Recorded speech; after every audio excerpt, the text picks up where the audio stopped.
بسم اللہ الرحمن الرحیم۔ السلام علیکم۔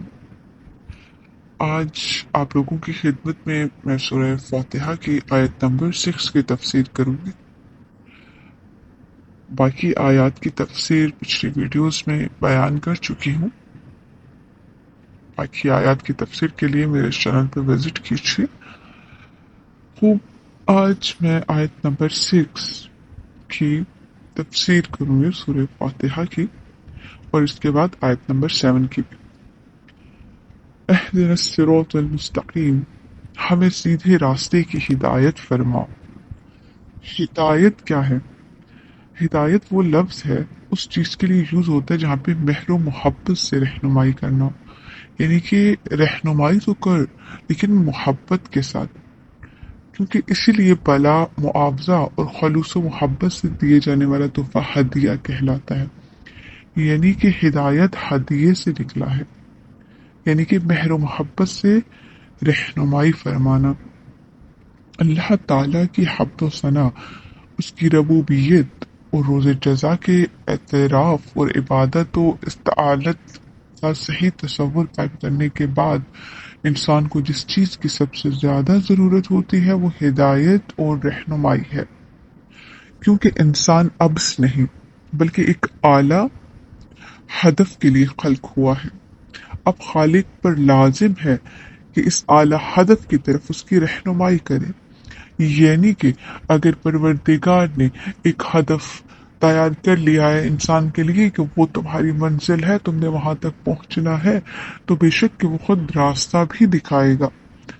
ہم نے کوشش کرنی ہے، ہم نے محنت کرنی ہے، لیکن اس منزل کا راستہ جو ہے وہ پروردگار دکھائے گا، اس کی رہنمائی وہ خود کرے گا تاکہ ہم بھٹک نہ جائیں۔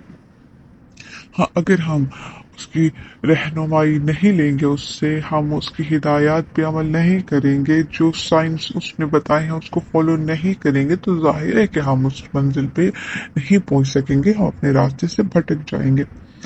خالق کائنات نے خلقت سے پہلے ہدایت کا انتظام بھی فرما دیا، کیونکہ اس نے ہمیں خلق کیا تو اس نے ہماری خلق کرنے سے پہلے ہماری ہدایت کا انتظام فرمایا، اور قرآن پاک میں اللہ تعالیٰ ارشاد فرماتا ہے، اے محمد صلی اللہ علیہ وآلہ وسلم، اے پیکر ہدایت، اگر میں نے انسانوں کی رہنمائی و ہدایت کے لیے تجھے نہ چنا ہوتا تو میں افلاک کو پیدا ہی نہ کرتا۔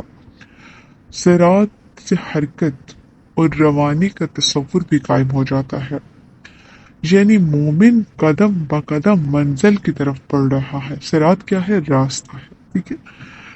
اے انسان، تو مشقت اٹھا کر یقیناً اپنے رب کی طرف لوٹ جانے والا ہے، پھر اس سے ملنے والا ہے۔ یہ بھی قرآن کریم میں ارشاد خداوندی ہے۔ مستقیم کیا ہے؟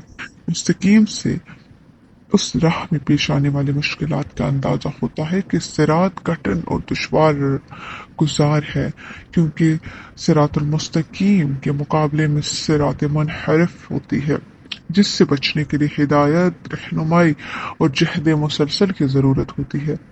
چنانچہ اگلی آیت سے یہ بات واضح ہو گئی کہ مغضوب علیہم اور ضالین کے راستوں سے بچ کر صراط المستقیم کی تلاش اور پھر اس کی حفاظت اور اس پر پابند رہنا کوئی آسان کام نہیں۔ بحر الانوار میں ہے کہ اس کائنات میں اللہ نے سب سے پہلے نور محمدی صلی اللہ علیہ وآلہ وسلم کو خلق فرمایا تاکہ راہ ارتقاء کے متلاشی اس نور کی روشنی میں اپنا راستہ تلاش کر سکیں۔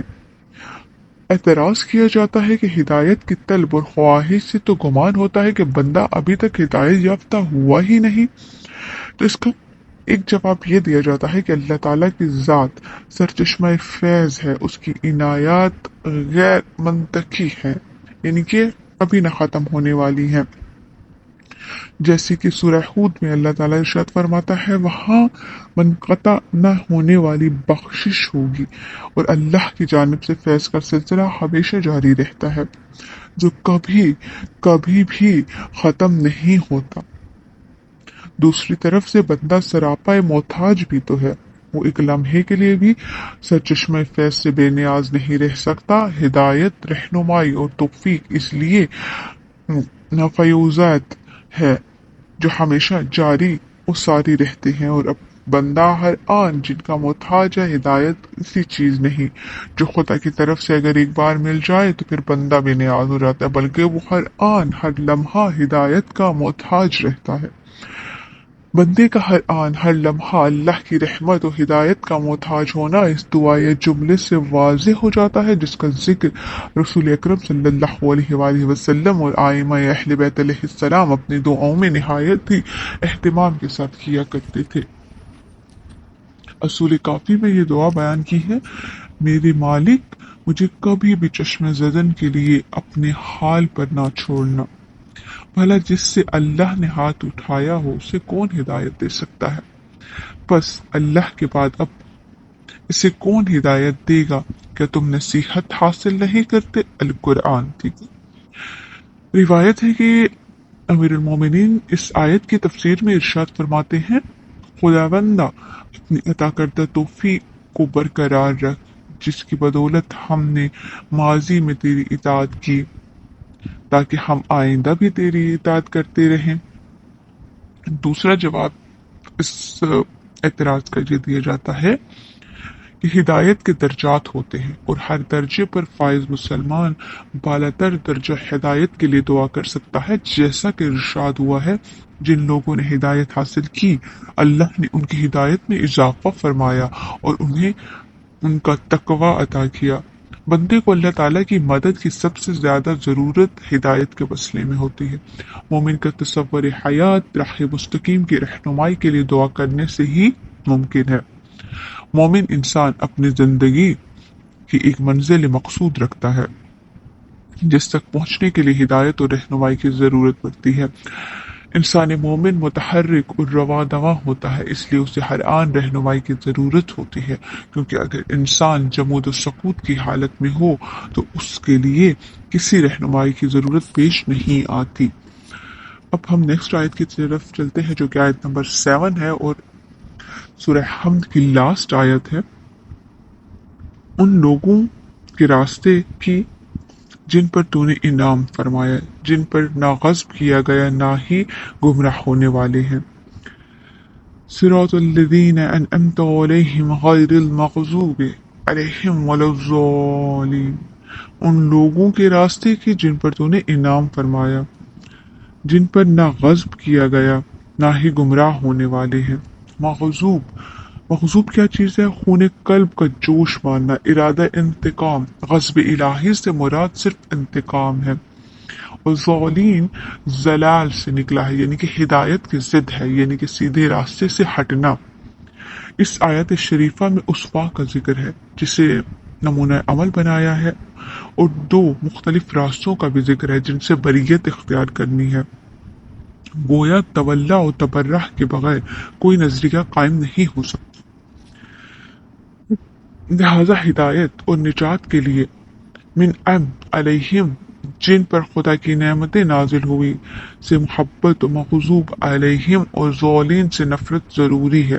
جن سے محبت کرنا اور اسوہ بنانا مقصود ہے وہ انبیاء، صادقین، شہداء، ائمہ، معصومین، صالحین ہیں، اور یہی معیار اطاعت ہے۔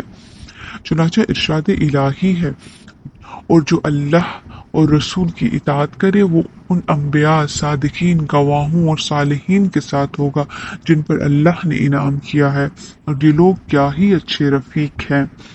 مغضوب علیہم سے نفرت اور بریت اختیار کرنے کے بارے میں قرآن میں ارشاد ہوا ہے: اے ایمان والو، اس قوم سے دوستی نہ رکھو جس پر اللہ غضبناک ہوا ہے۔ اور ظالین کے بارے میں دوسری جگہ ارشاد فرمایا ہے کہ اللہ تعالیٰ نے اپنے رب کی رحمت سے تو صرف گمراہ لوگ ہی مایوس ہوتے ہیں۔ واضح رہے کہ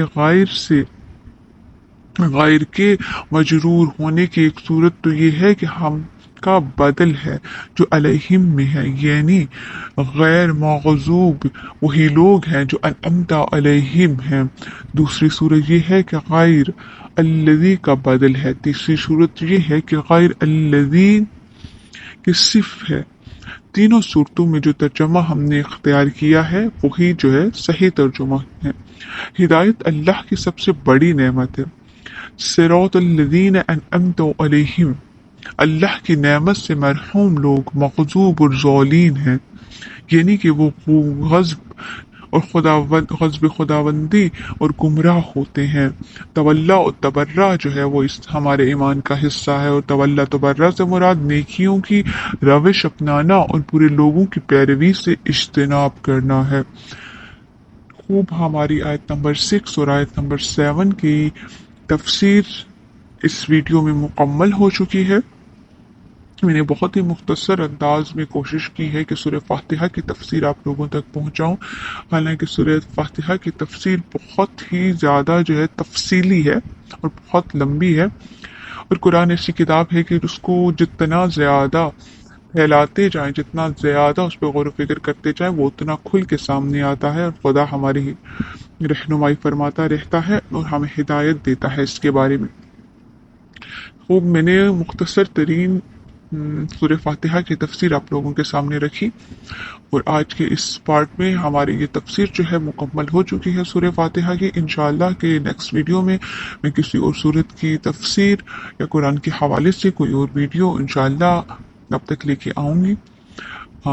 میرے چینل کو سبسکرائب کر دیجیے اگر آپ میرے چینل پہ نیو ہیں، لائک کامنٹ کرنا نہ بھولیے گا، اور مزید ویڈیو کے لیے بیل آئیکن کو دبا دیجیے گا۔ اپنی دعاؤں میں یاد رکھیے۔ اللہ حافظ۔